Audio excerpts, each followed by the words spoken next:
વિદ્યાર્થી મિત્રો, આપ સૌએ computer engineering, civil engineering, mechanical engineering વગેરેના વિડીયો જોઈ લીધા હશે અને એમનો કટ ઓફ કેટલો હતો એ પણ જોઈ લીધો હશે. તમારું મોક રાઉન્ડ માટેની શરૂઆત થઈ ગઈ છે. તો એના માટેનો પણ અમે વિડીયો તમને સાંજ સુધીમાં મોકલી દઈશું. પરંતુ આજે અત્યારે આ વિડીયો દ્વારા અમે તમને બતાવવા જઈ રહ્યા છે કે ઈસી ઇલેક્ટ્રોનિક્સ એન્ડ કમ્યુનિકેશનમાં કેટલો કટ ઓફ હોઈ શકે છે 2024 નો, અને એ જ પ્રમાણે તમારો 2025 નો પણ કટ ઓફ આવશે. એટલે મોક રાઉન્ડમાં તમારે કયા કોલેજની ચોઇસ ફિલિંગ કરવી જોઈએ એની માહિતી તમને આના દ્વારા મળી શકે છે. રાઈટ. સાંજે જે તમારી પાસે વિડીયો આવવાનો છે એમાં એસીપીસી દ્વારા કયા કયા સુધારા થયા છે, તમે શું ચેન્જ કરી શકો છો, તમામ માહિતી તમને મળતી રહેશે. પણ એના માટે નીચે લિંક છે વોટ્સએપ ગ્રુપની, એને ક્લિક કરો ને જોઈન થઈ જાઓ કે જેથી તમને અપડેટ મળતી રહે. રાઈટ. અમે આશા રાખીએ છીએ કે અમે બનાવેલા વિડીયો તમને હેલ્પફુલ થઈ રહ્યા છે.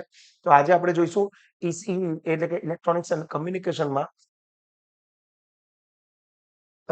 કેટલો કટ ઓફ જઈ શકે છે અને તમારે કેવી રીતે એને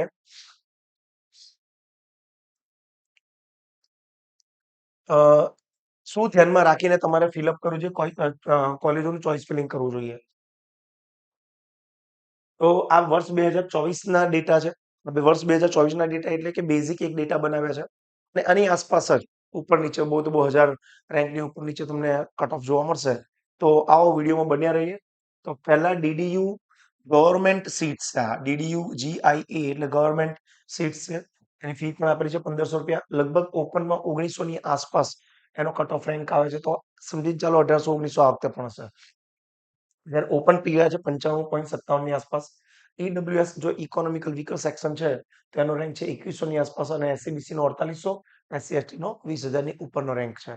તેવી જ રીતે જો નીચે જતા જઈએ તો એલડી અમદાવાદની અંદર 2700 ની આસપાસ રેન્ક છે અને પછી 3500 ઈડબ્લ્યુએસ માટે અને એસસીબીસી માટે 5500 ની આસપાસનો રેન્ક છે.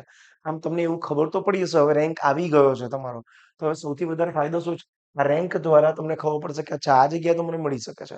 રાઈટ. પણ ઉતાવળ ના કરતા, તમે જે ચોઇસ ફિલિંગ કરો એમાં ઉતાવળ ના કરતા અમે બહુ જ ડિટેલ વિડીયો સાંજ સુધીમાં તમને બનાવીને મોકલવાના છે અને એને આધારે તમે તમારી ચોઇસ ફિલિંગ કરજો જેથી કોઈ પણ પ્રકારની ભૂલ થવાની સંભાવના ના રહે.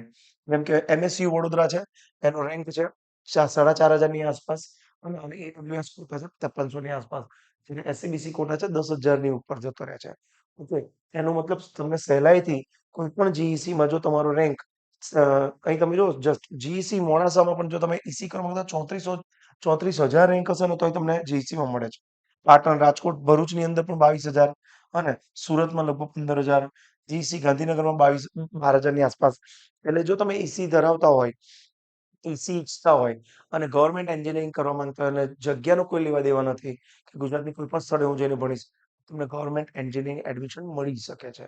રાઈટ. પરંતુ બહુ જેમ કે ડીઆઈસીટી ગાંધીનગરમાં કરવા માંગતા હોય તો સૌથી ઓછો કટ ઓફ રેન્ક છે 290. રાઈટ. જ્યારે 99.21 ની આસપાસ એનો પીઆર હોય છે. ઈડબ્લ્યુએસ કોટા 347 ની આસપાસ છે. ઓકે. આમ તમે આ તમામે તમામ કોલેજને જોઈ શકો છો. તમને જે જગ્યાએ એડમિશન ઈચ્છતા હોય એ જગ્યા આરામથી સીમાં મળી શકે છે. જે વિદ્યાર્થીઓ કોમ્પ્યુટર એન્જિનિયરિંગ કરવા માંગતા હોય પણ ન એડમિશન મળે તે લોકો ઘણી વખત ઈસીમાં એડમિશન લેતા હોય છે જેથી આરામથી ઇલેક્ટ્રોનિક્સ અને કમ્યુનિકેશનની અંદર એડમિશન લઈને પોતાનું ફ્યુચર કોમ્પ્યુટર તરફ થોડુંક વાળી શકે છે. ઓકે. આઈ થિંક આ વિડીયો તમને ઈસીઈ માટે ફાયદાકારક હશે અને ફરીથી રિપીટ કરી દઈએ છીએ તમારા માટે અમે મોક રાઉન્ડ અમે પોતે બનાવીને તમને મોકલવાનો છે કે કેવી રીતે ચોઇસ ફિલિંગ કરવાની હોય છે. કારણ કે ઘણા બધા પ્રોબ્લેમ્સ વિદ્યાર્થીઓ ફેસ કરતા હોય છે. બીજું, તમે શું હજુ એસીપીસીના ફોર્મમાં કોઈ ચેન્જ કરી શકો છો કે નથી કરી શકતા? જો જાણવું હોય તો અમારી સાથે જોડાયેલા રહો અને મારા વોટ્સએપ ગ્રુપમાં જોડાઈ જાઓ જેની લિંક નીચે છે. ઓકે. મળીએ ત્યાં સુધી. Bye bye.